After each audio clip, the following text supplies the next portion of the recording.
자, 오늘 고린도전서는 7장 12절에서 20절까지 있는 말씀을 가지고 각자가 부르심을 받은 대로 지내라. Let everyone abide in the same calling wherein he was called. 이렇게 영어로는 그 제목을 했습니다. 먼저 하나님 말씀을 우리가 볼게요. 제가 한 절 읽고 여러분도 한 절 읽고 교독하겠습니다. 마지막 20절은 우리 함께 봉독합니다. 그 남은 사람들에게 내가 말하노니 이는 주의 명령이 아니라 만일 어떤 형제든지 믿지 아니하는 아내가 있어 남편과 함께 살기를 좋아하거든 저를 버리지 말며 어떤 여자에게 믿지 아니하는 남편이 있어 아내와 함께 살기를 좋아하거든 그 남편을 버리지 말라. 믿지 아니하는 남편이 아내로 인하여 거룩하게 되고 믿지 아니하는 아내가 남편으로 인하여 거룩하게 되나니 그렇지 아니하면 너희 자녀도 깨끗이 못하리라. 그러나 이제 거룩하리라. 혹 믿지 아니하는 자가 갈리거든 갈리게 하라. 형제나 자매나 이런 일에 구속받을 것이 없느니라. 그러나 하나님은 화평 중에서 너희를 부르셨느니라. 아내 된 자여 네가 남편을 구원할지 어찌할 수 있으며 남편 된 자여 네가 아내를 구원할지 어찌 알 수 있으리요. 오직 주께서 각 사람에게 나눠주신 대로 하나님의 각 사람을 부르신 그대로 행하라. 내가 모든 교회에서 이와 같이 명하노라. 할례자로 부르심을 받은 자가 있느냐? 무할례자가 되지 말며 무할례자로 부르심을 받은 자가 있느냐? 할례를 받지 말라.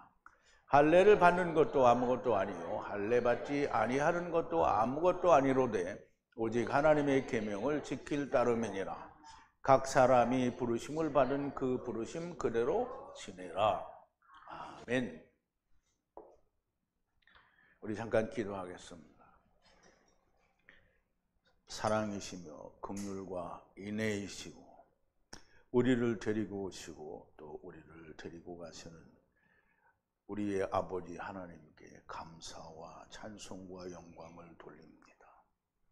하나님은 세상의 모든 일들에 하나님의 뜻과 또 구원의 은혜를 담아 주셨으니 우리의 삶 속에서 우리가 그것을 발견하는 그 일이 복되고 또 우리에게 영광이 됩니다. 그러나 발견하고 찾지 못할지라도 하나님께서는 우리를 버리시지 않는다고 하셨으니 또 그 또한 하나님의 복이요 하나님께 감사와 찬송과 영광이 되는 일이라 믿습니다. 아버지 하나님, 오늘 고린도전서를 통하여 하나님께서 고린도 교회의 성도들을 책망하시면서 사도 바울을 통하여 우리에게 들려주시는 하나님의 말씀들을 인하여 우리가 좀 더 각성하고 우리가 마음을 더 굳게 하여 하나님께 대하여 우리가 더욱더 진실되고 또 열심인 자들이 되게 하여 주시옵소서. 예수님의 이름으로 기도하옵나이다. 아멘.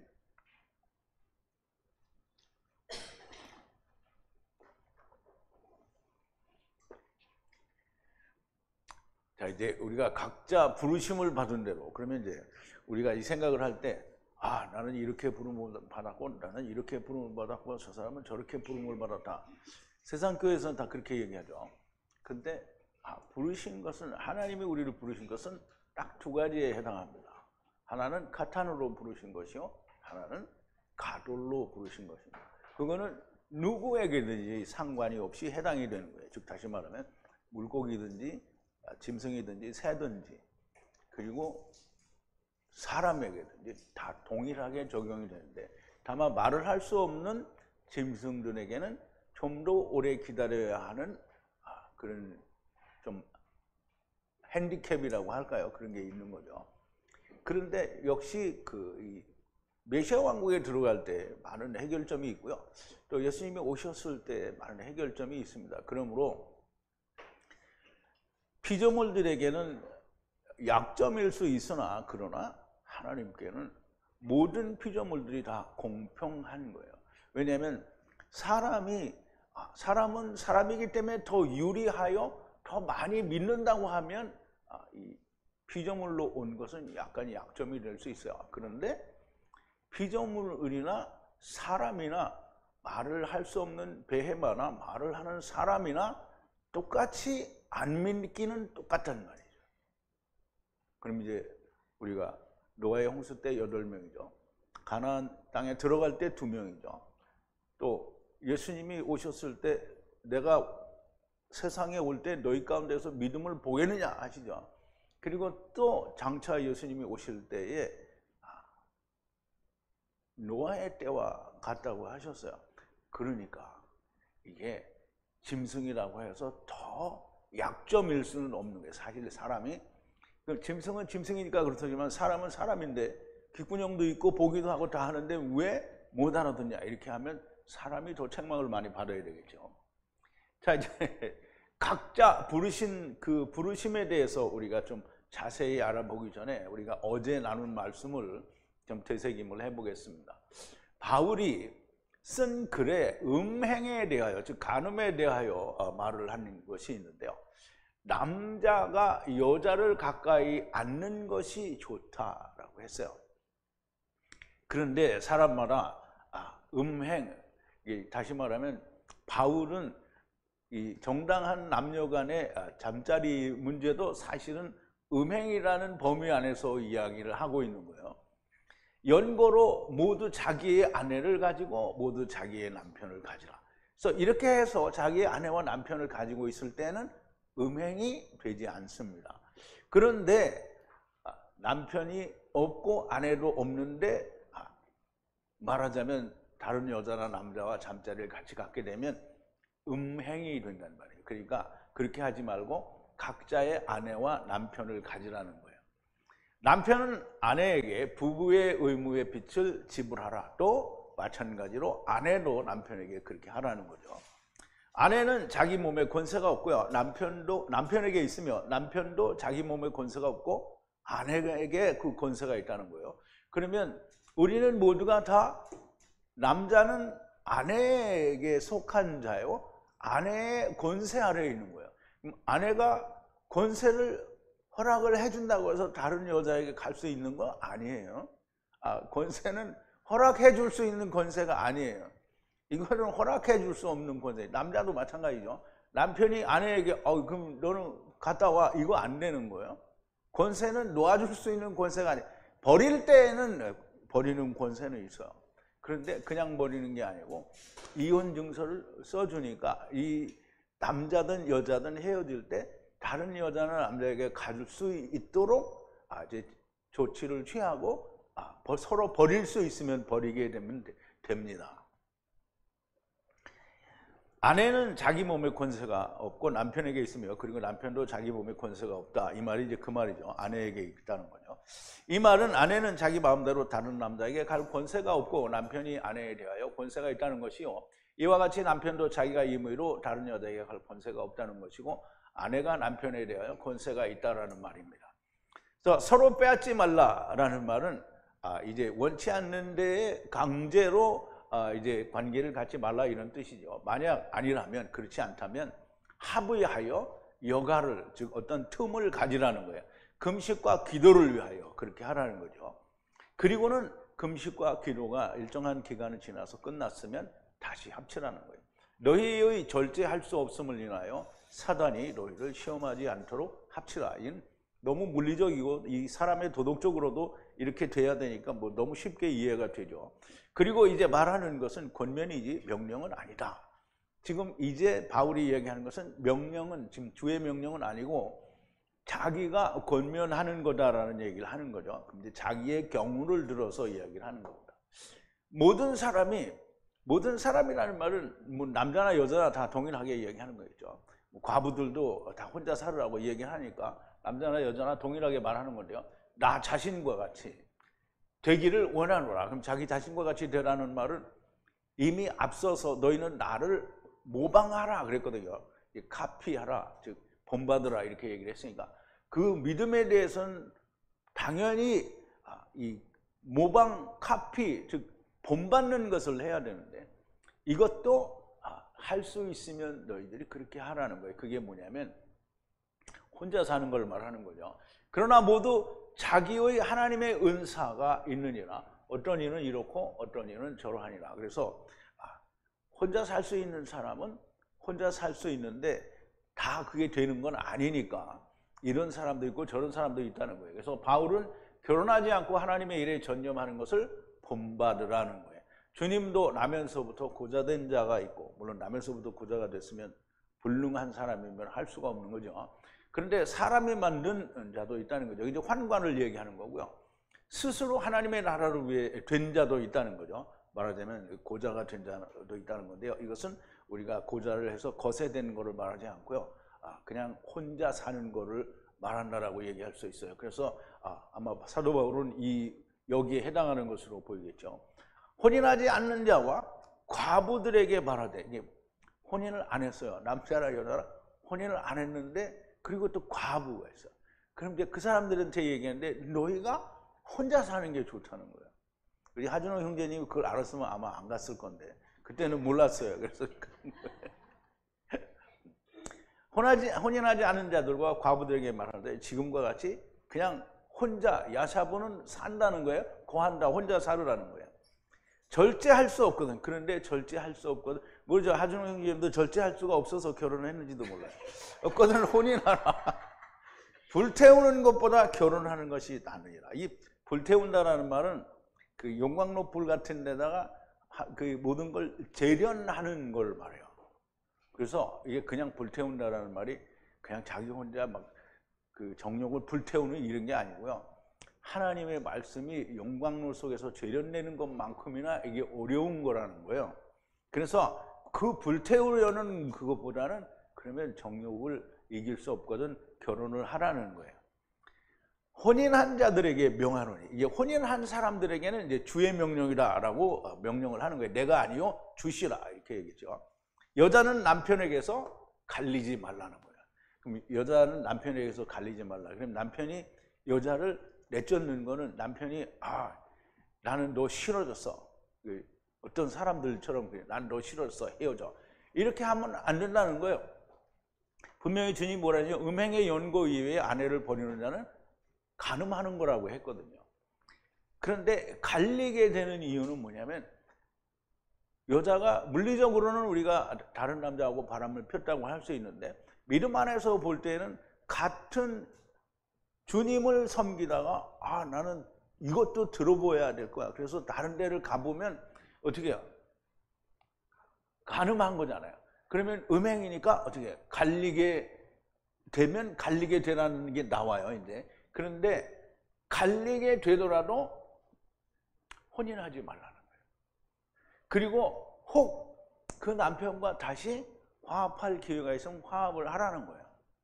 다른 남자에게. 이게 믿음 안에서 이 남자하고 있다가 다른 데 가봐야 아무짝에 쓸모없고 다시 오라는 거예요. 이게 주님한테 다시 오라는 말과 같은 말이에요.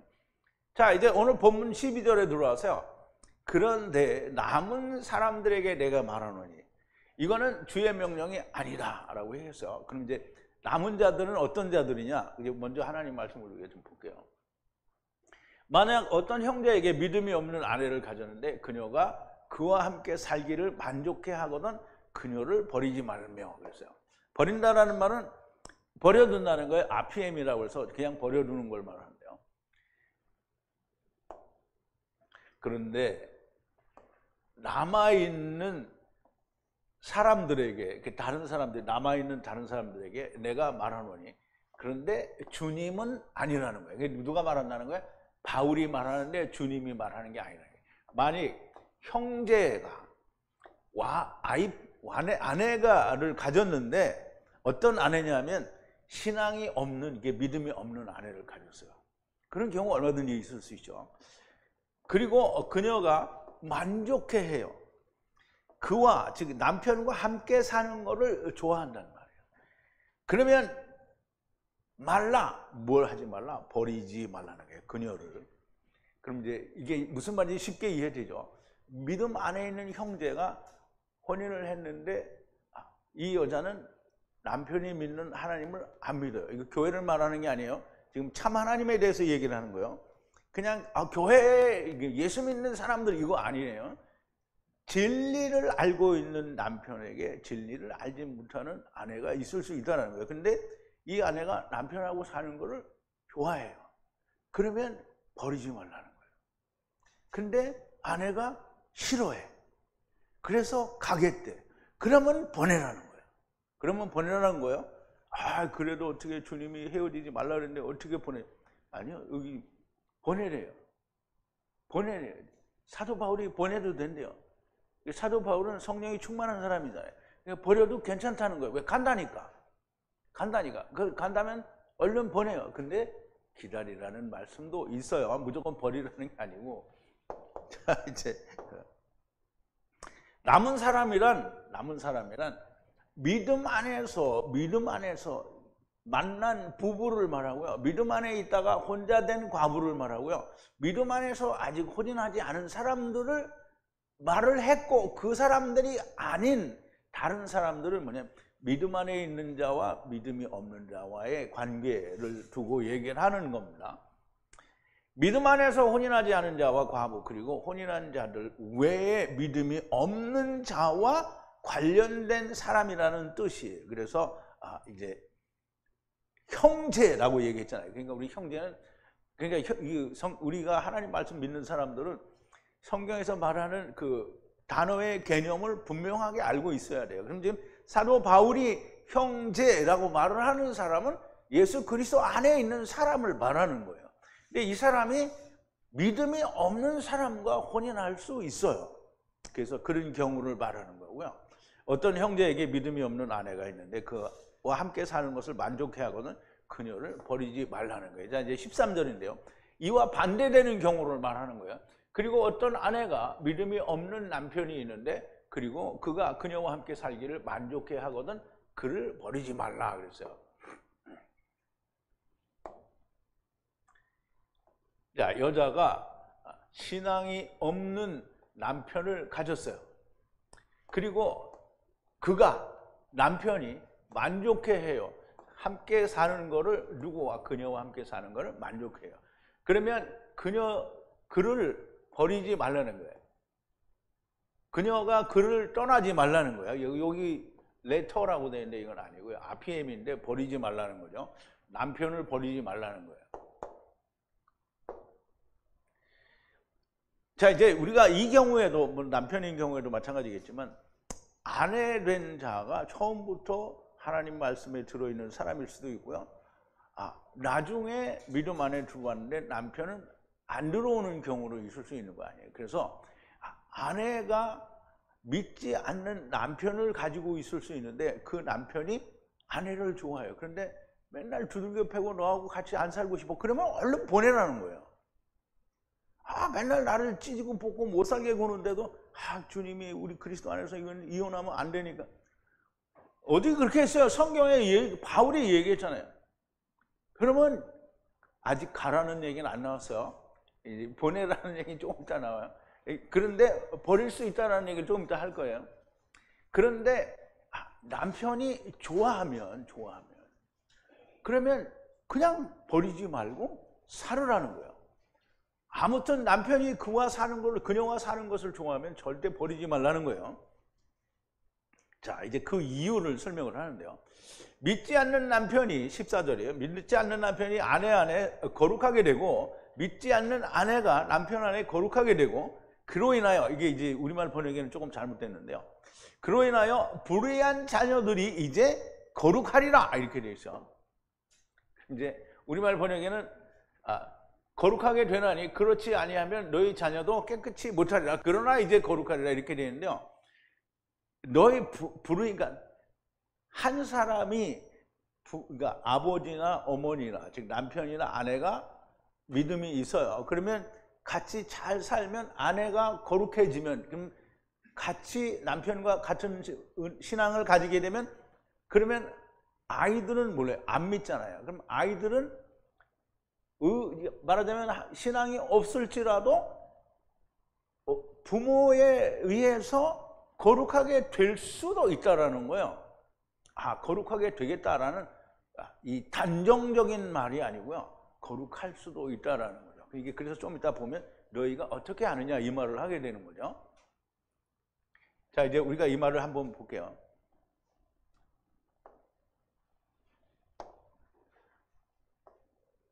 거룩하다는 거죠. 신앙이 없는 남편이 거룩하게 되고, 또 어디에서? 그 여자 안에서, 즉 아내 안에서 신앙이 없는 남편이 거룩하게 되고, 그리고 또 거룩하게 되는데요, 아내가, 어떤 아내, 신앙이 없는 아내가 그 남편 안에서 거룩하게 된다는 거예요. 그것으로 인하여 너희 부정한 아이들이 지금 거룩하게 되어질 수도 있다는 거예요. 거룩하게 될 수 있다는 거죠. 너무 당연한 얘기죠. 안 될 수도 있어요. 그런데 지금 바울은 긍정적으로 아내나 남편이 거룩하게 되면 그로 말미암아 부정한 아이들까지도 거룩해질 수 있다는 거예요. 그거가 단정적으로 그렇게 된다라고 한 얘기는 아닌 거예요. 그러니까 바울의 권면이라고 하는 거잖아요. 아닐 수도 있어. 그냥 갈릴 수도 있지만, 아내로 인해서 남편이 거룩하게 되고, 남편으로 인해 아내가 거룩하게 되고, 자녀들까지 거룩하게 된다는 거예요. 아닐 수도 있으나 이렇게 될 수도 있는 경우가 있다라는 얘기를 바울이 하는 거고요. 믿는 여러분의 가정이 이런 경우라면 그렇게 아내도 또는 아이들도 다 거룩하게 되기를 이제 진심으로 예수 그리스도 안에서 바랍니다. 15절인데요. 만약 믿지 않는 자가, 지금 이제 믿지 않는 자가, 그럼 이제 보세요. 지금 바울이 얘기했잖아요. 믿지 않는 자는 아내가 될 수도 있고 남편이 될 수도 있잖아요. 왜? 앞에서 얘기했잖아요. 지금 믿지 않는 자가 갈리거든, 지금 분리하기를 원하거든, 그러면 갈리라는 거예요. 형제나 자매가 이와 같은 일에 종으로 부름을 받은 게 아니고 하나님은 평화 안에서 우리를 부르셨다라는 거예요. 그래서 우리가 원문을 또 한번 보죠. 만약에 믿음이 없는 자가, 신앙이 없는 자가 갈리기를 원하거든, 그러면 갈리라는 거예요. 노예가 아니라는 거예요. 형제나 또는 그 자매가 이와 같이 그 안에서 노예로 부름을 받은 게 아니라는 거예요. 평화 안에서, 샬롬 안에서 하나님이 우리를 부르셨다는 거예요. 그러니까 불화가 생겨서 서로 놓아주지 않으면 한 사람이 종속되게 되잖아요. 이게 억지로 끌려간다는 말이죠. 근데 한 사람이 억지로라도 끌려가기를 원하면 괜찮아요. 그런데 믿지 않는 사람, 그러니까 믿는 사람이 믿지 않는 사람을 따라가기는 절대로 원하지 않잖아요. 그러면 믿지 않는 사람이 믿는 사람을 따라가기도 원치를 않아. 그럼 헤어지잖아. 아니, 우리는 헤어지는 거를 되게 어렵게 생각하는데, 그래서 제가 맨날 얘기하잖아요. 그럼 헤어져. 다 헤어져. 헤어지고 오라는 거예요. 헤어지면 문제가 없어요. 지금 바울이 이 얘기를 하는 거예요. 바울의 처음 원하는 건 뭐냐면 혼자 살아라는 거예요. 그런데 육체의 정욕 때문에 결혼해야 된다, 뭐라는 거예요. 그래, 믿음 안에서 형제끼리 하면 너무 좋죠. 그럼에도 불구하고 기도할 때는 같이 방을 쓰지 않는 걸 합의해도 좋다는 거예요. 그러나 기도가 끝나면 합치라는 거예요. 왜? 정욕 때문에 마귀에게 시험을 받을 수 있으니까 그렇다는 거예요. 그런데 이제 믿지 않는 자의 경우에는 좋은 경우를 다 얘기했어요. 아내가 믿지 않을 경우에 남편을 따라서 거룩하게 될 수가 있고, 또 아내가 남편이 믿지 않으면 아내를 따라 거룩하게 될 수가 있고, 더 나아가면 부정한 아이들까지도 거룩하게 될 수 있다는 거예요. 이게 다 긍정적인 좋은 면만을 얘기한 거죠. 그런데 만약에 믿지 않는 자가 아내가 됐든 남편이 되었든 불화가 생겨서 헤어지게, 그럼 예수님은 분명히 우리에게 얘기했잖아요. 마태복음 10장에서 얘기했죠. 내가 너희에게 화평을 주러 온 줄로 생각지 말라, 불화를 주러 왔노니 헤어지라는 거잖아요.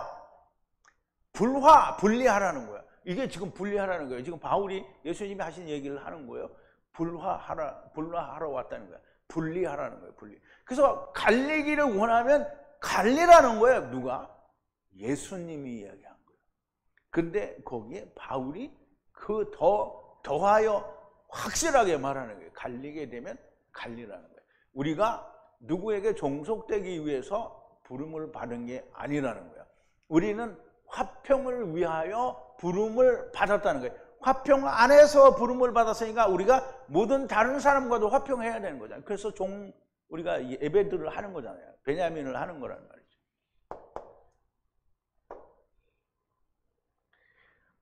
갈리거든. 이 갈리게 어제는 과부를 얘기했는데, 과부는 카스마에서 유래가 됐다고 했잖아요. 그래서 과부는 아브라함 품에 누가 있어요? 남편이 있죠.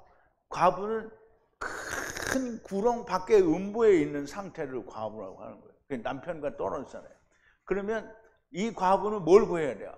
남편을 구해야 되겠죠. 남편을 구하면 카스마가 없어지는 거예요. 남편을 못 구하면 그냥 카스마하고 갈린 상태로 있는 거예요. 그러면 부자가 자기는 자기가 왕이니까, 자기가 스스로 자기를 의롭다고 하니까, 의인은 오직 예수님 한 분뿐이잖아요.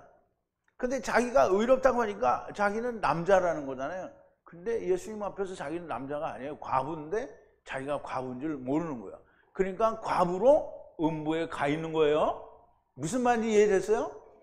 그래서 여기 갈리거든이라는 말도 그 카스마라는 단어에서 연관돼서 유래가 됐는데요.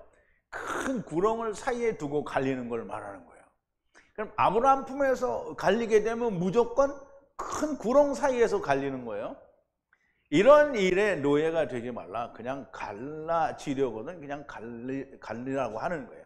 평화 안에서 우리가 하나님이 우리를 부르셨지 세상의 노예가 되라고 부르신 것은 아니라는 거예요. 그러면서 여전히 지금 이제 사도 바울이 16절에 얘기하는데요. 아내된 자요, 네가 남편을 구원할지 어찌 알 수 있으며, 남편 된 자들이요, 네가 아내를 구원할지 어떻게 알겠느냐.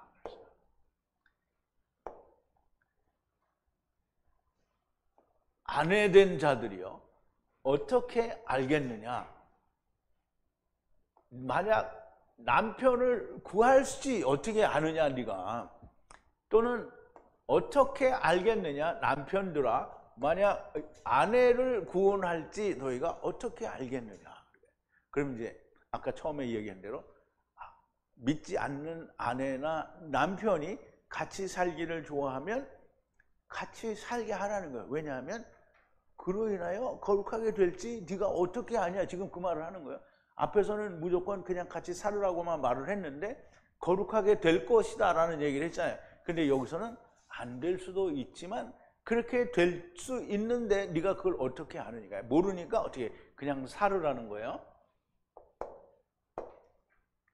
그러니까 이제 분명히 말씀을 드리는데, 가정에서 이 진리의 말씀 때문에 불화가 일어났어요. 그런데 싸움이 됐어. 그냥 불화가 됐는데 남편이나 아내나 당신 뭘 믿어도 좋으니까 나하고는 그것 때문에 싸우지 말자. 난 당신이 좋아. 그러니까 살자. 이렇게 하면 꼭 헤어지지는 말라는 거예요. 그런데 서로 불화가 생겼어. 당신 거기 가지 마. 거기 이단이야. 가지 마. 나도 거기 안 가. 그래서 싸움이 나면 어떻게 해요? 갈라설 수 있으면 갈라서라는 거예요. 남편이 나는 그래도 싫어. 근데 너 가지 마. 이렇게 하면 싸움이 되잖아요. 그러니까 그런 때는 어떻게 해야 돼요? 현명하게 싸워야 돼요. 예수님이 뭐라 했어요? 불화를 주러 왔다고 했잖아요.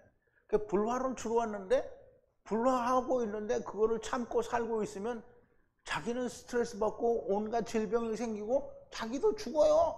왜? 그 사람 때문에 죽는 거예요. 자기도. 스트레스 받으면 어떻게 해요? 맨날 싸우니까 그러면 성회를 내가 일주일에 한 번은 가야 되는데, 맨날 내가 일주일에 2번을 오라고 그래야 되는데 안 오는 사람이 너무 많아서 한 번을 줄였어요. 할 수가 없어. 일주일에 한 번은 근데 2주일에 오시는 분도 있으니까 그럼 2주일로 하고. 근데 어쨌든 꾸준히 와야 되는데 남편이 그걸 막 반대를 하고 막 싸움이 된다는 말이에요. 그러면 그건 고민할 게 없어요. 불화라고 했으니까 그냥 분리를 하면 돼요. 근데 이제 분리하는 것도 지혜롭게 해야 되겠죠. 당신 다 가져, 나는 나갈게. 이렇게 하지 말고 반씩 갈러 갖고 나와야 돼요. 왜냐하면 나도 먹고 살아야 되는데. 자, 이 말씀은 앞에 두 가지 경우를 다 두고 얘기를 하는 거예요. 믿지 않는 자가 같이 살기를 좋아하는 경우에도 갈리고 거기에도 걸리고 갈리게 되면 갈리게 하라는 말씀에도 해당이 돼요. 그럼 이제 좋아하는 경우에도 네가 모르니까 같이 살아라 이 말을 하는 거고, 갈리게 될 경우에는 네가 꼭 구원한다고 그 사람을 구원할 거라고 어떻게 장담하냐 이거. 그럼 갈라서라는 얘기는 동시에 해결이 걸린다는 말이에요. 그러므로 좋다고 하면 살게 하고 갈리기를 원하면 갈리게 하라는 거예요. 좋다고 하는데 억지로 떼어나지 말고 싫다고 하는데 억지로 데리고 살지 말라는 거예요. 남자나 여자나 동일한 거예요. 자, 이제 17절인데요. 이제 무슨 말인지 이해가 가죠? 근데 뭐 그렇게 이해가는 말인데도 나는 그렇게 막 못하겠어. 그럼 할 수 없어요. 그럼 이제 어떻게 되든지 누룩이 다 퍼져서 그냥 죽든지 말든지 마음대로 하세요.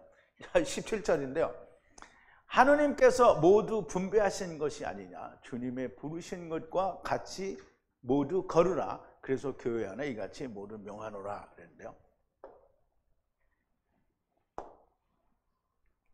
자, 만약인데요. 모두가 아니냐, 어떤 것이 아니냐?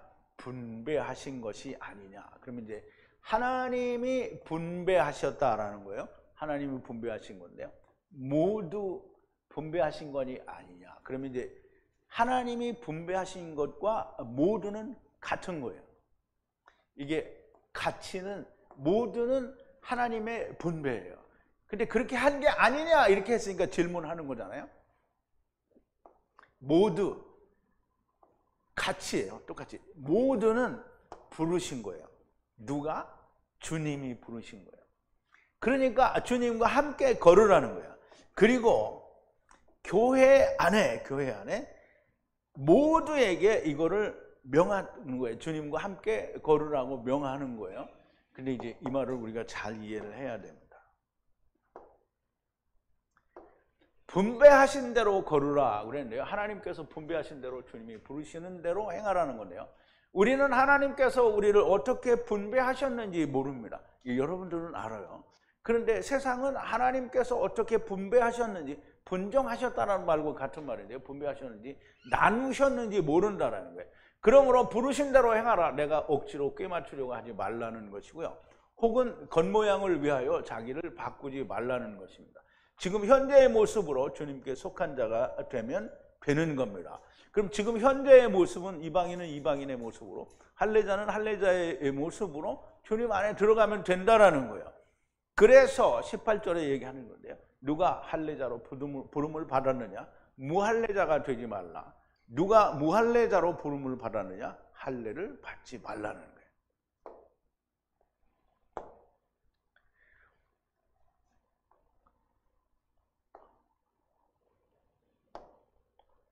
어떤 사람이 할례를 받은 자로 부름을 받았느냐? 부름을 받았느냐? 할례자로 부름을 받았느냐? 그럼 유대인 안에서 자기 유대인인데 하나님께 부름을 받았느냐? 그러면 여기 이제 할례하다라고 또 우리말로 되어 있는데요. 이게 본래 사전의 뜻은 무할례자가 되다라는 뜻을 가지고 있어요. 그럼 할례를 받은 자는 누구라도 할례 받지 않은 무할례자가 될 필요가 없다는 거예요. 근데 참 되게 웃기죠. 그럼 할례 받은 자가 나는 무할례자로 구원을 받을 거야. 그렇다고 해서 무할례자가 될 수 있어요, 없어요? 오늘날 같으면 또 병원에 가서 다시 꼬매달라고 할 텐데 이게 할 수가 없는 거잖아요. 그러니까 그런 쓸데기 없는 짓을 하지 말고 할례자로 부름을 받았느냐? 그러면 그냥 할례자로 부름을 받은 자가 된 거야. 그러면 이제 그 다음에는 할례 받지 않은 자 안에서 부름을 받았느냐? 그러면 할례를 받지 말라는 거예요. 아니, 할례 받지 않았지만 이방인을 구원하신다라고 하는 하나님의 약속의 말씀에 의해서 내가 믿음으로 구원을 받았어요. 그러면 내가 굳이 할례를, 유대인들이 행하는 할례를 받을 필요는 없다는 거예요. 위생을 위하여 내가 오늘날 병원에 가서 수술을 하는 건 할 수 있겠죠. 그런데 할례를 행하는 걸 하지 말라는 거예요. 할례는 약속이에요. 영원한 언약이란 말이에요. 그러니까 할례 안에서 부르심을 받은 것도 훌륭한 것이요. 또 이 영원한 언약을 이루신 예수 그리스도 안에서 부르심을 받은 것도 영광이라는 거예요. 그러니까 이런 거 하지 말라는 거예요.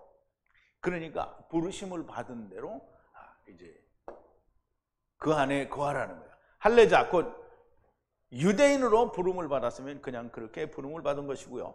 무할례자가 될 수 없습니다. 다시 깨맬 수도 없는 거고요. 나는 유대인이 아니라고 하여 유대인이 아닐 수 없습니다. 할례를 받지 않은 자 그리스도 안에 있다는 말은 아브라함에게 약속하신 하나님의 영원한 약속이 온전히 이루어졌다라는 뜻이 됩니다. 자, 영원한 약속이 뭐냐? 이게 이제 창세기 17장에 보면 하나님이 아브라함에게 이제부터는 너희가 사람이 태어나면 누구든지 할례를 받으라고 그랬어요. 그래서 아브라함도 이스마엘도 이삭도 할례를 받아요. 난 지 8일 만에, 물론 이제 이미 아브라함이나 이삭이나 다른 사람들은 8일 만에 받는 게 아니지만 이삭은 난 지 8일 만에 할례를 받게 됩니다. 자, 내가 내 언약을 나와 너와 네 대대 후손의 사이에 세워서 영원한 언약을 삼고 너와 네 후손의 하나님이 되리라. 내가 너와 네 후손에게 너의 우거하는 땅 이 땅 가나안 일경을 주어 영원한 기업이 되게 하고 나는 그들이 하나님이 되리라. 하나님이 또 아브라함에게 이르시되 그런즉 이 언약은 뭐냐 하면 내 언약을 지키고 내 후손도 대대로 지키라. 너희 중 남자는 다 할례를 받으라. 이것이 나와 너희와 너희 후손 사이에 지킬 내 언약이라. 너희는 양피를 베어라. 이게 할례죠. 이것이 나와 너희 사이의 언약의 표징이니라. 대대로 남자는 집에서 난 자나 혹 너희 자손이 아니오 이방 사람에게서 돈으로 산 자를 물어나고 난 지 8일 만에 할례를 받을 것이라. 너희 집에서 난 자든지 너희 돈으로 산 자든지 할례를 받아야 하리니 이는 내 언약이 너희 살에 있어 영원한 언약이 되려니와 살에 있다라는 말이죠. 할례를 받지 아니한 남자 곧 양피를 베지 아니한 자는 백성 중에서 끊어지리니 그가 내 언약을 배반하였습니다. 그럼 이제 보세요. 영원한 언약 할례에 대해서 여러분들이 이미 공부를 했어요. 할례는 남자의 생식기 끝을 베어서 피를 내는 걸 말하는 거예요. 그럼 이제 그러니까 여자에게도 생식기는 있으나 여자에게는 씨가 없어요. 그래서 너무나 명백하게 남자에게 씨가 있으므로 씨의 피를 흘리는 거예요. 그러면 그 씨의 피를 흘리는 것은 약속이잖아요. 그런데 예수님이 오셔서 그 살을 찢어서 그러니까 예수님 자신이 씨잖아요. 씨를 죽여서 피를 흘리면 할례가 이루어진 거잖아요. 그러므로 그 안에 있는 사람들은 다 하나님의 구원이 이루어진 거예요. 그러면 우리 보세요. 그럼 안 믿는 사람들 거예요. 우리가 얘기했잖아요. 하나님이 다 자기 피로 어떻게 했어요? 샀어요. 그런데 문제는 뭐냐면 자기들이 안 믿는 게 문제인 거예요. 그러니까 그걸 믿게 만들려면 어떻게 해요? 죽을 때까지 너는 네 마음대로 해봐 이랬으니까 하나님은 억지로 믿게 안 해요. 죽은 다음에는 이제 믿게 하는 거죠. 그래서 자유의지를 똑바로 알아야 됩니다. 선악을 알게 한 나무를 먹기 전에 준 게 아니고 먹고 난 후에 네 마음대로 해보라고 한 거예요. 그래서 세상에서는 선악을 알게 한 나무를 먹은 모든 인간들이 다 자기 멋대로 하는 거예요. 죽을 때까지 멋대로 하는 거예요. 그런데 죽을 때까지 멋대로 안 하고 중간에 이건 내가 멋대로 하면 큰일이구나 이렇게 해서 알면 그러면 믿는 자가 되는 거죠. 그래서 믿는 자가 되면 뭐예요? 그러면 이제 카타니 되고 그러면 왕 같은 제사장이 되는 거예요. 자 보세요. 영원한 언약 할례 안에 있다라는 말은 사실상 이방인도 포함을 하고 있는 거예요. 그죠? 그런데 우리가 영원한 언약은 이스라엘에게 하나님이 주셨다라고 그렇게 이해를 한단 말이죠. 그래서 영원한 언약이 이루어졌다라는 것이고요. 당연히 자랑스러운 일이니까 이 할례자로 구원을 받은 것에 대해서 너무나 이제 감사할 일이죠. 그런데 할례자로 구원을 못 받았는데 구원받은 것처럼 하려고 무할례자다라고 그렇게 속이는 사람이 있었는지도 몰라요. 당연히 자랑스러운 일이어 하고요. 무할례자로 부름을 받았느냐 이방인으로 부름을 받은 것이냐 이 말은 약속 안에 있지 않더라도 그럼 이제 할례의 약속 안에 있지 않더라도 이 말이에요. 사실상 할례는 모든 것을 포함하는 영원한 언약인데 이제 유대인들이 율법으로 말할 때는 항상 할례를 받으라 그러니까 이방인들은 할례에 속하지 않은 것으로 율법은 그렇게 알고 있는 거예요. 근데 사실은 영원한 언약 할례 안에 이방인도 같이 들어있는 거죠. 근데 어쨌든 우리가 그렇게 그 사람들의 주장을 이해를 해준다고 하더라도 아브라함이 믿음으로 구원을 받을 것에 대해서 미리 얘기를 하셨어요. 그리고 아브라함에게 창세기 12장 1절부터 3절에 보면 아브라함을 갈대아 우르에서 부르실 때에 이미 가나안 땅에 들어올 때 너로 말미암아 천하 만민이 복을 받게 되리라고 말씀을 하셨어요. 그러므로 아브라함 안에서 천하 만민이 복을 받으려면 어떻게 돼요? 영원한 언약 할례가 이루어진 걸 믿으면 구원인 거예요. 자, 그래서 믿음으로 구원받을 거에 대해서 갈라디아서 3장인데요. 아브라함이 하나님을 믿음에 이것을 그에게 의로 정하셨다 함과 같으니라. 그런즉 믿음으로 말미암는 자들은 아브라함의 아들인 줄 알지어다. 또 하나님이 이방을 믿음으로 말미암아 의로 정하실 것을 성경이 미리 알고 먼저 아브라함에게 복음을 전하되 모든 이방이 너를 인하여 복을 받으리라 하셨으니, 이게 창세기 12장이 얘기를 하는 거예요. 그러므로 믿음으로 말미암는 자는 믿음이 있는 아브라함과 함께 복을 받느니라 그랬어요. 그래서 갈라디아에서 이 사도 바울은 이야기하기를 율법보다 먼저 믿음이 먼저다라고 얘기를 하는 거잖아요. 어쨌든 할례자가 됐든 이방인이 되었든 구원에 이른 자는 무슨 할례자가 될 필요도 없고 무할례자가 될 필요도 없다라는 거예요. 자, 이제 조금 전에 말씀을 드린 창세기 12장의 1절부터 3절에 있는 하나님이 천하 만민에게 복을 주신다는 얘기인데, 여호와께서 아브라함에게 이르시되 너는 너의 본토 친척 아비 집을 떠나 내가 네게 지시할 땅으로 가라. 내가 너로 큰 민족을 이루고 네게 복을 주고 네 이름을 창대케 하리니 너는 복의 근원이 되리라. 너를 축복하는 자에게는 내가 복을 내리고 너를 저주하는 자에게는 내가 저주하리니 땅의 모든 족속이 너를 인하여 복을 얻을 것이니라. 그럼 이제 아까 갈라디아서에서는 뭐라 했어요? 모든 민족이 복을 얻는다는 것은 모든 가돌까지 이야기하는 거잖아요. 그런데 갈라디아서에서는 믿음으로 먼저 구원을 얻는 이방인들에 대해서 이야기를 하고 있는 거잖아요. 그러므로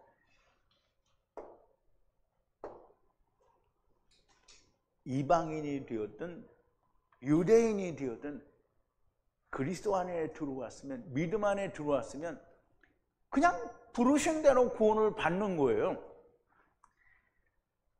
약속 아래에 있었던 것이니 그러므로 할례자는 할례자대로 무할례자는 무할례자대로 그냥 그렇게 부르신 대로 행하라는 말을 주님과 함께 걸으라는 거예요. 그래서 할라크라는 단어를 번역한 단어를 사용을 했어요.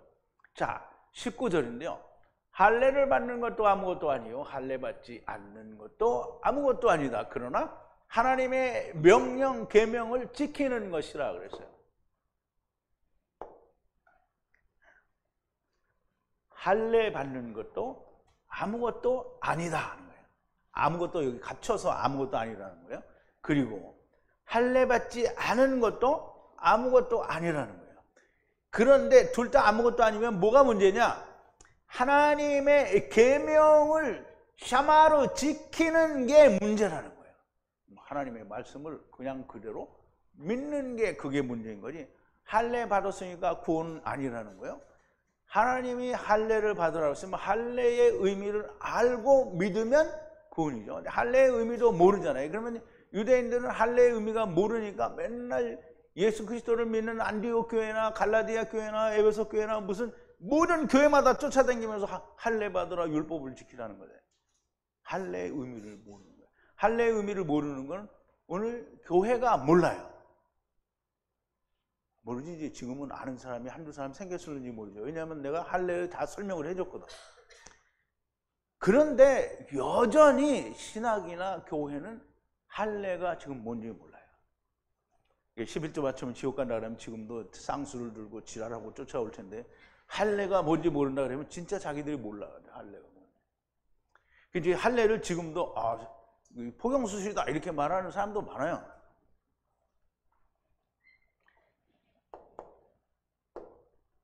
하나님의 계명을 지킨다라는 말은 어떤 조항이 있어서 그 조항을 잘 지키는 게 아니라 율법을 주신 이유가 뭐라 그랬어요?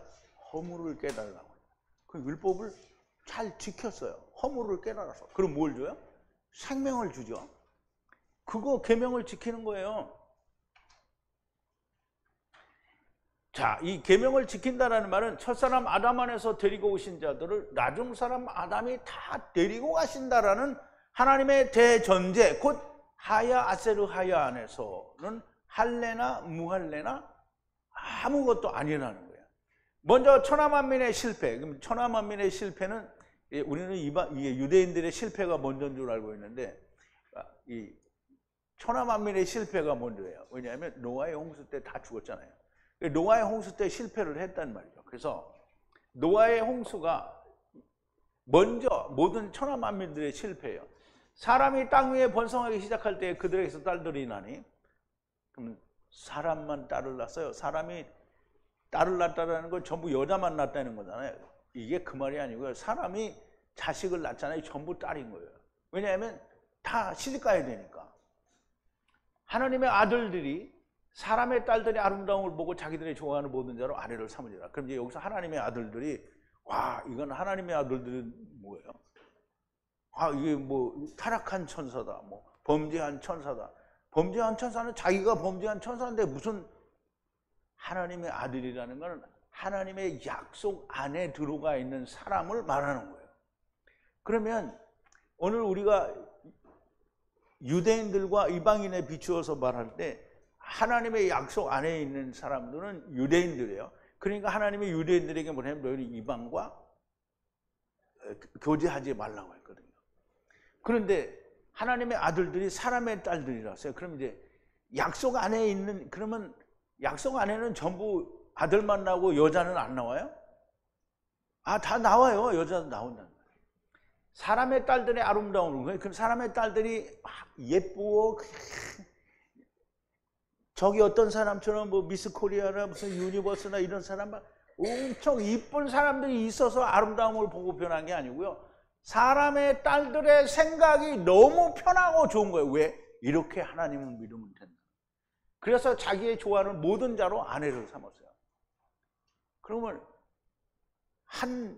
하나님의 아들들은 아내를 막 모든 사람을 아내로 삼았다. 이게 아니고요. 그냥 다 자기들의 모든 사람이 다 사람의 생각을 취했다는 거예요. 이렇게 말해줘도 이건 벌써 옛날에 설명을 한 건데 이렇게 말해주면 저거 또 이다 이렇게 얘기를 하겠죠. 그렇게 하나님의, 지금 이제 보세요. 그러면 교회 다니는 사람들이 자기들은 지금 하나님의 아들이라고 하잖아요. 그러면 하나님의 아들인데 세상에 있는 사람들과 혼인을 했어요. 그럼 하나님의 아들이 사람의 딸들과 혼인한 거예요. 그럼 이제 153 성회에 있는 사람들이 세상 사람과 혼인을 했어요. 이게 지금 믿지 않는 자하고 혼인을 한 거예요? 이거가 그거예요. 그러니까 뭐라 했어요? 사도 바울은 이런 문제에 대해서 믿지 않는 자가 올 수도 있고 믿지 않는 자 때문에 얘가 망할 수도 있다 이렇게 얘기를 한 거잖아요. 그러니까 지금 여기에는 믿는 자가 망해먹은 걸 얘기하는 거죠. 그게 세상이라는 거예요. 그래서 여호와께서 가라사대 나의 신이 영원히 사람과 함께 아지하리니, 이제 하나님의 성령이 영원히 사람을 심판하지 않겠다라는 거예요. 이는 그들의 육체가 됨이라. 그러나 그들의 날은 120년이 되리라 하시니라. 당시의 땅에 네피림이 있었고, 네피림은 거인족이 아니고 하나님의 나라를 떠난 자들이라는 말, 이게 뚱땡이를 말하는 거라고 얘기를 했어요. 그 후에도 하나님의 아들들이 사람의 딸들을 취하여, 그 후에도 막 타락한 사람들은 무지개로 왔나 보지. 사람의 딸들을 취하여 자식을 낳았으니 그들이 용사라 고대에 유명한 사람이었더라 그랬어요.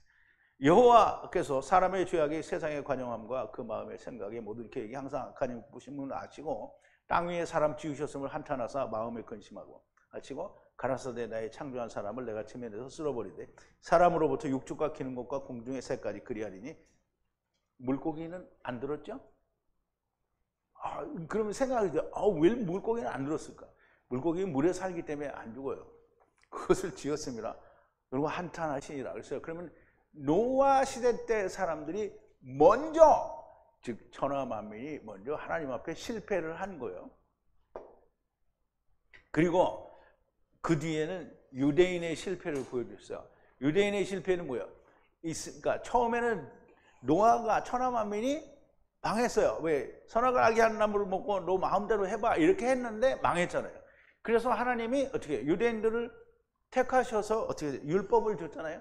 근데 율법이 다른 게 아니고 똑같아요. 선악을 알게 하는 나무는 율법이랑 하나도 안 달라요. 선악을 알게 하는 나무 안에 뭐가 있죠? 생명나무 있어요. 그럼 율법 안에는 뭐가 있어요? 생명나무가 있단 말이죠. 에셀나무도 있고 예수님도 있고 다 있단 말이에요. 그래서 유대인의 실패를 보여주는데요. 누가복음 21장에 보면 누가가 예루살렘이 멸망할 것을 보여주는데요. 너희가 예루살렘이 군대들에게 에워싸이는 것을 보거든 그 멸망이 가까운 줄 알라. 그때 유대에 있는 자들은 산으로 도망할지며 성내에 있는 자들은 나갈지며 촌에 있는 자들은 그리로 들어가지 말지어다. 이 날들은 예루살렘이 군대들에게 둘러싸이는 에워싸이는 그 날들은 기록된 모든 것을 이루는 형벌의 날이라고 했어요. 그러면 이제 예루살렘이 멸망한다는 건 곧 이스라엘이 멸망한다는 거고요. 유다가 멸망한다는 거예요. 그날에는 아이벤 자들과 젖먹이는 자들에게 화가 있으리니 이는 땅에 큰 환난과 이 백성에게 진노가 있겠습니다.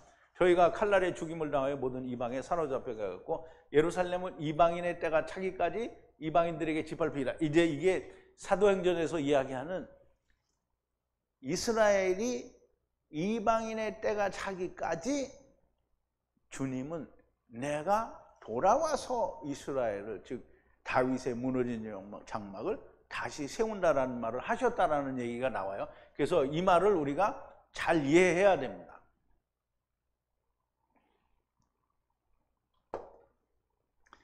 그리고 오직 구원은 이제 보세요. 천하만민이 실패를 했죠. 유대인도 실패했어. 그러면 오직 구원은 뭐예요? 예수 그리스도로 말미암는 것을 보여주시게 됩니다. 그러면 이제 그걸 우리가 한번 보죠. 에베소서 2장에 보면 사도 바울이 이렇게 말합니다. 그때 너희는 그리스도 밖에 있었고 누구 얘기하는 거예요? 이방인들에게 얘기하죠. 이스라엘 나라 밖의 사람이라 약속의 언약들에 대하여 외인이요 세상에서 소망도 없고 하나님도 없는 자이더니 이제는 전에 멀리 있던 너희가 그리스도 예수 안에서 그리스도의 피로 가까워졌느니라. 그는 우리의 화평이신지라 둘로 하나를 만드사 중간에 박힌 담을 허시고 원수된 것 의민에 속한 계명의 율법을 자기의 육체로 폐하셨으니 이는 둘로 유대인과 이방인 둘로 자기 안에서 한 새 사람을 지어 화평하게 하시고 또 십자가로 이 둘을 한 몸으로 하나님과 화목하게 하려 하십니다.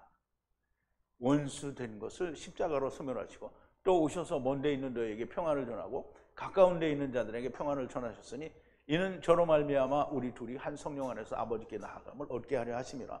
그러므로 이제부터 너희가 외인도 아니요 선도 아니요 오직 성도들과 동일한 시민이요 하나님의 권속이라. 너희는 사도들과 선지자들의 터위에 세우심을 입은 자라. 그리스도 예수께서 친히 모퉁이 돌이 되셨느니라.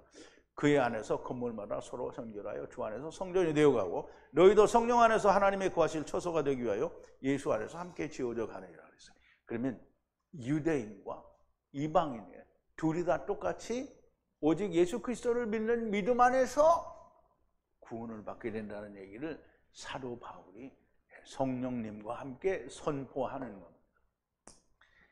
그리고 유대인이나 이방인이 다 남은 자들을 구원하시는 메시아 왕국, 천년 왕국을 보여주는 거예요. 이제 지금 여기에는 안 나오지만 그 후에 보여주게 된다는 거죠.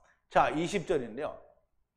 각자 모든 자는 부르심 안에 그 안에 거하라 그랬어요.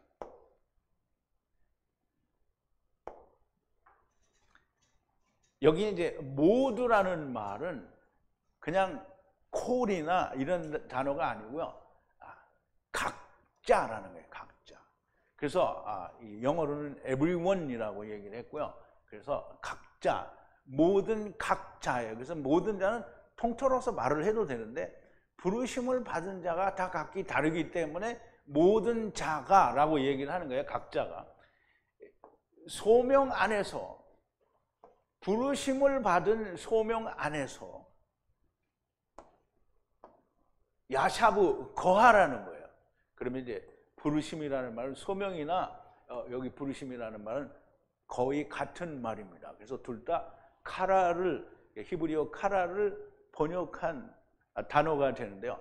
이게 카라를 같은 단어인데 약간 다르게 번역을 한 거예요. 그래서 모두 그 부르심을 받은 부르심 안에서 거하라는 거예요. 그럼 이제 우리가 이 말을 좀 잘 이해를 해야 되는데요. 이 말씀은 단지 사람에 한정하여 말씀하는 게 아니에요. 그럼 이제 만약에 사람에 하나여 말하는 거라면 모든이라는 단어를 모든 피조물들은 빼고 사람 모두가 이렇게 말을 해야 되는 거예요. 그렇게 안 했어요. 왜? 사도 바울은 부활에 대해서 얘기할 때 물고기도 새도 짐승도 사람도 부활한다고 했잖아요. 그러므로 분명히 물고기와 새와 짐승에 대한 구분이 있어야 되는 거예요. 그렇지 않고 모두 각자라고 했기 때문에 사람에게만 해당하는 말이 아닌 거예요. 부르심이라는 카라라는 단어는, 이 카라는 100이에요. 100. 숫자가 100이라는 거예요. 그리고 이 바늘귀라는 거예요. 그러면 바늘귀는 낙타가 바늘구멍으로 들어가는 것이 부자가 천국에 들어가는 것보다 쉽다 이렇게 했잖아요. 그러면 낙타가 바늘구멍으로 들어가려면 어떻게 해야 돼요? 낙타가 죽으면 돼요. 율법이 죽으면 바늘구멍으로 들어간단 말이에요. 그래서 바늘구멍을 이루어 분리하시려고 하나님이 부르신 게 그게 카라예요. 근데 어떤 사람들이 보고 약군보다 해몽이 좋다 이렇게 말하는 사람이 혹시 있으려는가 모르겠는데 정말 이 히브리어는 이렇게 분리가 되는 거예요. 부르심을, 그러니까 분리하려고 부르신, 하나님이 부르신 그 부르심을 말하는 거예요.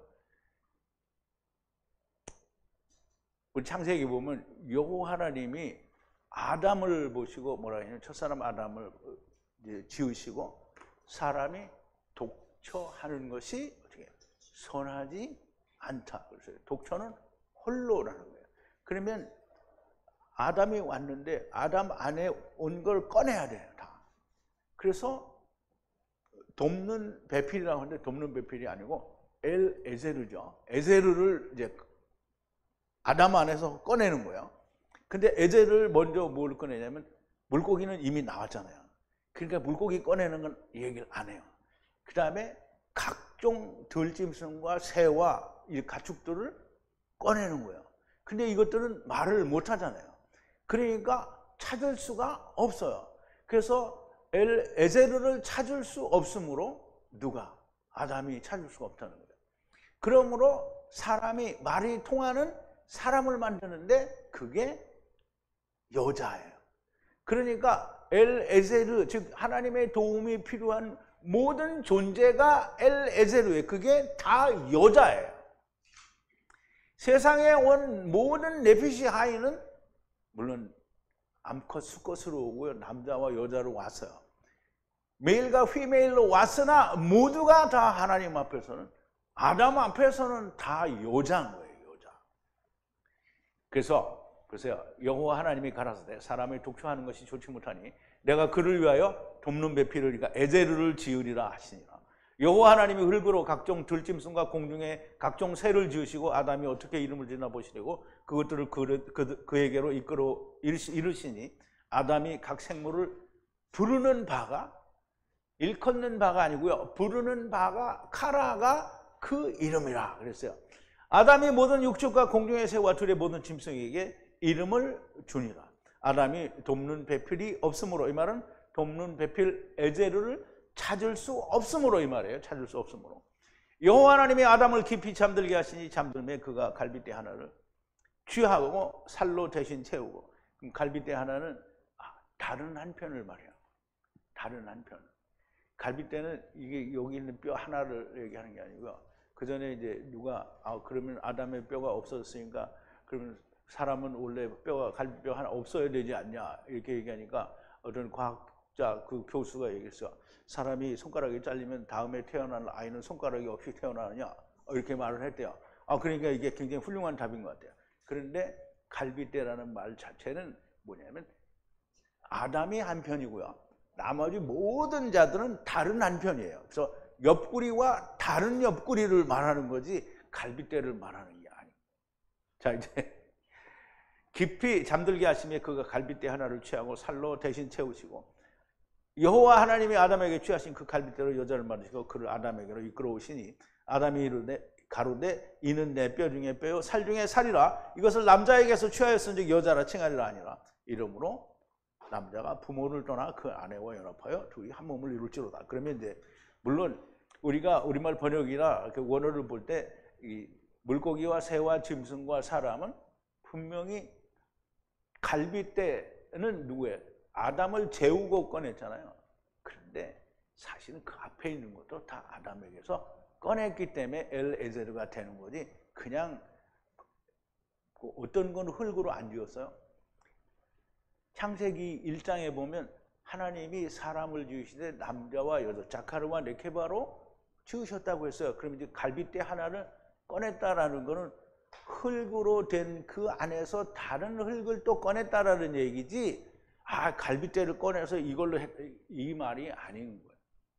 그래서 이 아담이 이야기하기를 이는 내 뼈 중에 뼈요 살 중에 살이다. 그럼 뼈 중에 뼈라는 말은 하늘에서도 내 지체요 땅에서도 내 지체라는 말이라고 그 전에 다 설명을 드렸죠. 그들을 부르신 대로 데리고 갈 것이라는 말씀인데요, 부르신 대로 데리고 간다는 말을 우리가 고린도전서에서 찾아볼 수 있는데요. 자, 38절부터인데요. 하나님이 그 뜻대로 저에게 형체를 주시되 각 종자에게 그 형체를 주시느니라. 육체는 다 같은 육체가 아니니, 바사르는 다 같은 육체가 아니니 하나는 사람의 육체요, 하나는 짐승의 육체요, 하나는 새의 육체요, 하나는 물고기의 육체라. 그렇죠?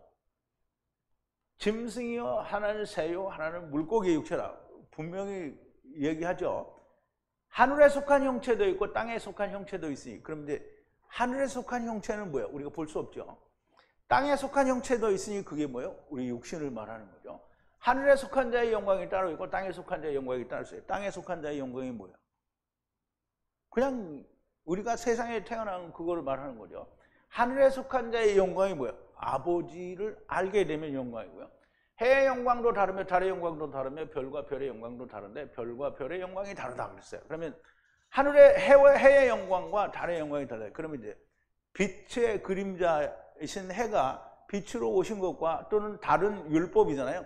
율법이 성취되는 것은 다 영광이 다르죠. 그리고 별과 별의 영광이 다르다. 그럼 별들은 뭐예요? 사람이라고 했잖아요. 그러면 가탄과 가돌의 영광이 다르다라는 거예요. 죽은 자의 부활도 이와 같으니 썩을 것으로 심고, 그러면 썩을 건 뭐? 육체를 심고 썩지 아니할 것으로 다시 살며, 욕된 것으로 심고, 욕된 거는 썩을 게 욕된 거죠. 다시 살며, 영광스러운 것으로 다시 살며, 약한 것으로 심고 강한 것으로 다시 살며, 육의 몸으로 심고 신령한 몸으로 다시 사나니 육의 몸이 있은즉 또한 신령한 몸이 있느니라. 기록된 바 첫사람 아담은 육의 몸으로 심고, 이게 네핏이 하해가 되었다함과 같이 마지막 아담은 신령한 몸이 되었다. 그래서 보세요. 첫사람 아담은 땅에서 왔고 마지막 아담은 어디서 왔다? 하늘에서 왔다 그랬죠. 지금 이 고린도전서 15장 45절에 있는 말은 그냥 이것만 말을 해도 우리가 설명할 수 있는데, 이 말들과 연결해서 이야기를 하면 육신은 땅에 속한 거고 영은 하늘에 속한 것이고, 첫사람 아담은 땅에 속한 자들을 데려왔고, 마지막 아담은 하늘에 속한 자들을 데리고 간다는 거예요. 그럼 영을 데리고 온다는 거잖아요. 그럼 요한복음 6장 63절에서 뭐라 했어요? 살리는 것은 영이니 육은 무익하다 그랬어요. 그러면 첫사람 아담과 마지막 아담이 하나가 돼야 육신을 버리고 하늘의 생명을 받게 되는 거예요. 그러나 먼저는 신령한 자가 아니에요. 그럼 이제 먼저 하늘에 있는 속한 자가 생명이 먼저가 아니라는 거예요. 흙에 속한 자, 먼저 흙으로 왔다라는 얘기는 거예요. 둘째 사람은 하늘에서 나셨느니라. 무릇 흙에 속한 자는 저 흙에 속한 자들과 같고 무릇 하늘에 속한 자는 저 하늘에 속한 자들과 같으니 우리가 흙 속에 속한 자의 형상을 입은 것 같이 또한 우리가 하늘에 속한 자의 형상을 입으리라. 간단해요. 다 두 가지로 얘기하죠. 땅과 흙으로 이야기하는 거예요. 그러면 땅에 속한 자가 다 죽으면 어떻게 해요? 하늘에 속한 자의 형상을 입게 된다는 거죠. 그런데 순서가 있다라는 얘기를 이제 하게 되는 거죠. 부르신 그대로 다 데리고 가시는 거예요. 그럼 물고기는 물고기대로 들어가고, 짐승은 짐승대로 들어가고, 새는 새대로 들어가. 아니죠. 다 껍데기가 어떻게 해요? 죽잖아요. 그럼 그 안에는 영이 나오잖아요. 그러면 그 물고기로 있었을 때에도 불렀고 새로 있었을 때도 불렀고 짐승으로 있었을 때에도 하나님이 부르셨다는 거예요. 사람으로 있을 때에도 하나님이 부르신 거예요. 그 부르신 그대로 데리고 가시는 것이니 그대로 거하는 거예요. 물론 여기서 말씀은 사람들에 관한 말씀이기는 하지만 이와 같은 말씀도 즉 짐승들, 베헤마들도 다 포함이 되어 있는 거예요. 이것이 숨겨진 하나님의 비밀인 거예요. 모든 네피시하이가 하나님의 부르심을 받은 것이고요. 처음 여호와 하나님이신 첫사람 아담, 이 모든 피조물들의 이름을 부르셨고요. 그리고 모든 산자, 네피시하이의 어미라 불리울 여자, 처음 여호와 하나님이신 첫사람 아담이 이는 내 뼈 중에 뼈요 살 중에 살이라고 하셨습니다. 그러므로 모든 네피시하이를 부르신 겁니다. 자, 이제 아담이 그 아내를 하와라 이름하였으니 그는 모든 산자의 어미가 됨이더라 이렇게 했죠. 그럼 이제 보세요. 아담이 불렀어요. 가라 불렀다니까요. 이름을 불렀어요. 아내의 이름을 뭐라고 불렀냐면 하와라고 불렀어요. 하와라는 말은 뭐냐면 살아있는, 이 말은 하이라는 말은 하야에서 왔어요. 그러니까 하이라는 말은 물리적으로 흙 속에 있는 것도 하이고 다시 흙이 무너져서 다시 사는 것도 하이예요. 그래서 모든 살아있는 것의 어미라고 했어요. 어미는 율법이라고 얘기했죠. 근데 그 어미가 누구냐면 후가 이제 하야 후이므로 그랬어요. 하야 후이므로. 그러면 이제 후가 다 데려갈 것이므로 그렇게 하시므로 모든 산자의 어미라고 불렀단 말이에요. 그럼 후가 데려간다면 누가 어떤 후가 데려가겠어요? 여기는 이 아담도 후고 인자도 후예요. 그러면 누가 데려갈 거예요? 인자가 데려갈 거죠. 그럼 여기 창세기 3장 20절에 이게 나와 있어요. 다 후가 데려간다는 거예요. 예수님이 데려간다는 얘기가 나와 있잖아요. 그런데 모르죠, 사람들이. 모든 네피시하이를 나중 여호와 하나님 곧 나중 사람 아담이 데리고 가시는 거고요. 뼈 중에 뼈요 살 중에 살이라는 말은 영으로도 지체요 육신으로도 지체라는 말씀입니다. 반드시 이 말씀이 야다가 돼야만 됩니다. 고린도 교회의 잘못을 책망하고 또 혼인 문제에 대해 이야기하다가 무슨 자다가 봉창 두들기는 소리를 하냐 이런 말을 누가 할 수도 있어요. 그러나 잘못은 뭐예요? 하나님을 떠난 죄에 대하여 잘못이라고 말하는 것이고요. 혼인이라는 건 뭐냐면 그냥 우리가 예수님을 만나서 우리가 혼인하는데 예수님이 우리 인물을 보고 반해서 우리를 아내로 삼는 거예요? 아니면 뭐예요? 하나님을 떠난 죄를 잘못이라고 말하는 거고요. 혼인은 하나님을 떠난 죄를 예수 그리스도와 혼인 죄사함을 하는 걸 말하는 거예요. 혼인은 죄사함을 받는 거지 결혼하는 게 아닌 거예요.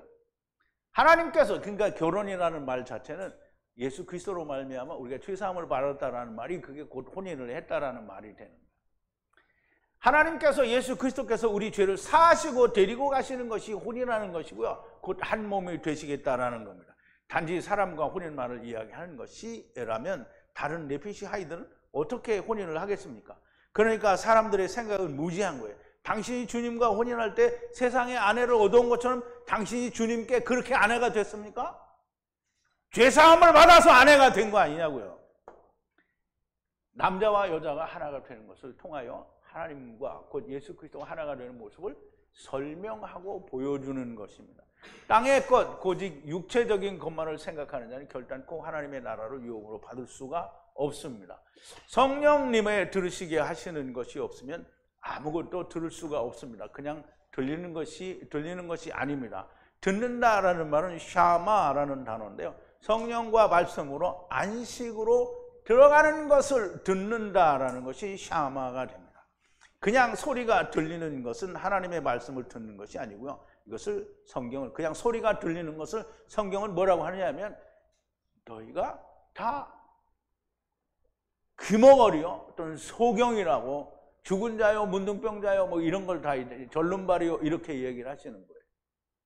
부디 여러분들은 성령님과 말씀에 의해 안식에 들어가는 말씀이 들리는 샤마하는 사람들이 되기를 바랍니다.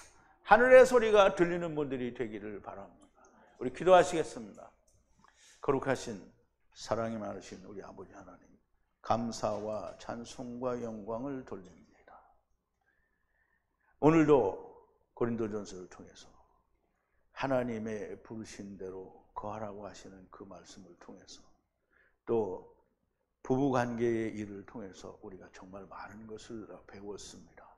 아버지 하나님, 우리에게 들려주신 이 모든 말씀들이 우리 안에 온전히 야다되게 하여 주시고 우리가 하나님의 종으로 사용되어질 때 마땅히 하나님께서 유용하게 사용할 수 있는 자들이 다 되어지게 하여 주시옵소서. 예수님의 이름으로 기도하옵나이다. 아멘.